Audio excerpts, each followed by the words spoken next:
مرزا صاحب کی بات سنیے کیا فرما رہے ہیں کہ نبی صلی اللہ علیہ وسلم اگر اپنے بعد کسی کو خلیفہ منتخب کرتے تو وہ حضرت حمزہ رضی اللہ تعالیٰ عنہ کو منتخب کرتے.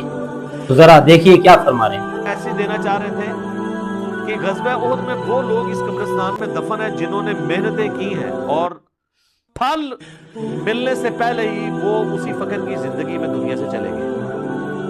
حضرت حمزہ ابن عبد المطلب نے تو اسلام کا گولڈن پیریڈ نہیں دیکھا، ان کو قربانیاں دی. آپ اس سے اندازہ لگائیں، یہ میرا اجتہاد ہے اور یہ درست ہے کہ اگر رسول اللہ کی وفات کے وقت حضرت حمزہ زندہ ہوتے تو وہ پہلے خلیفہ ہوتے، کیونکہ غزوہ بدر اور احد کے اندر نبی علیہ السلام نے آرمی چیف ان کو بنایا تھا. ابو بکر، عمر، عثمان و علی ان کے انڈر تھے.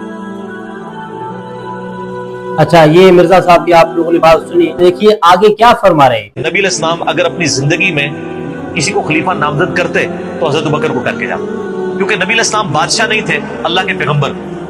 آپ اپنے خاندان میں کبھی بھی یہ معاملہ نہیں کر سکتے. یعنی مرزا صاحب نے خود یہی پڑھا ہوا ہے، یہی سمجھا ہوا ہے.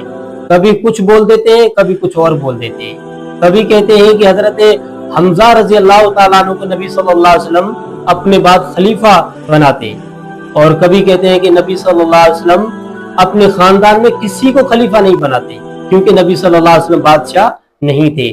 تو یہ آپ لوگوں کے مرزا صاحب ہیں جو کچھ بول دیتے ہیں، کبھی کچھ اور بول دیتے ہیں، اور آپ لوگ پتہ نہیں اسے کیا حاصل کرتے ہیں، کیا سنتے ہیں، کیا سمجھتے ہیں. نبی صلی اللہ علیہ وسلم نے حضرت عائشہ رضی اللہ تعالیٰ عنہا سے فرمایا کہ عائشہ، میرا دل چاہتا ہے کہ میں آپ کے بھائی کو بلاؤں. اما عائشہ کہتی ہیں حضور اپنی وفات کے دنوں میں کہتے تھے، عائشہ میرا ارادہ ہے میں تیرے بھائی عبد الرحمن بن ابی بکر اور تیرے باپ ابی قحافہ ان کی یعنی نیت تھی، اس کو بلاؤں اور ان کو میں لکھ دوں.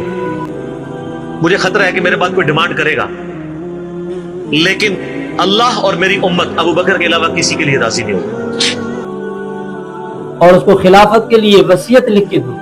ایسا نہ ہو کوئی اور خلافت کی خواہش کرنے والا خواہش کرے، اس لیے میں اس کو لکھ کے دوں.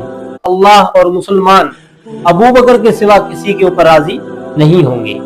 یہ نبی صلی اللہ علیہ وسلم نے فرمایا. حضرت نبی صلی اللہ علیہ وسلم تو خود فرما رہے ہیں خلافت ابو بکر رضی اللہ تعالیٰ عنہ کے حوالے سے، اور یہ کہہ رہے ہیں کہ نبی صلی اللہ علیہ وسلم حضرت حمزہ رضی اللہ تعالیٰ عنہ کو خلافت دیتے، اور ایک جگہ پہ کہہ رہے ہیں کہ نبی صلی اللہ علیہ وسلم اپنے خاندان میں کسی کو خلیفہ منتخب نہیں کرتے کیونکہ نبی علیہ السلام بادشاہ نہیں تھے.